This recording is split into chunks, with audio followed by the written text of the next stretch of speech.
Good morning friends. আগের ব্লগে share করেছিলাম এই গাছটা লাগিয়েছি, দেখো কত বড় ফুল ফুটেছে। আর এটাও বাগান থেকে পেরে নিয়ে এলাম। এটা একটা পাতাবাহার গাছ বলতে পারো, নামটা ঠিক আমি জানি না। তো এটাকে আমি জলে রেখে দেখব। তো শুনেছি এটা জলেও নাকি গ্রো করে।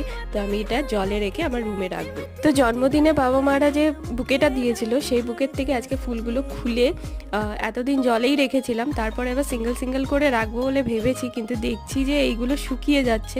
তো খুলে দেখলাম এই তো কাঠি দিয়ে আটকানো রয়েছে। আর এই ফুলটা দেখো, ব্লুটা কি সুন্দর দেখতে, কিন্তু এটা কালার করা হয়েছে দেখে, তাই মনে হলো যে ফুলগুলো ভালো ছিল সেইগুলোকে আবার জলের মধ্যে রেখে দিলাম, আরো কয়েকদিন থাকবে। আর যেই ফুলগুলো একটু শুকিয়ে গেছিল সেই ফুলগুলো আর ফেলবো না, সেগুলো দিয়েও একদিনের জন্য ঘরটা সাজানোই যায়। তো এই ফুলগুলোকে জলে দিয়ে দিলাম, আর এটা আমি আমার রুমে রাখবো।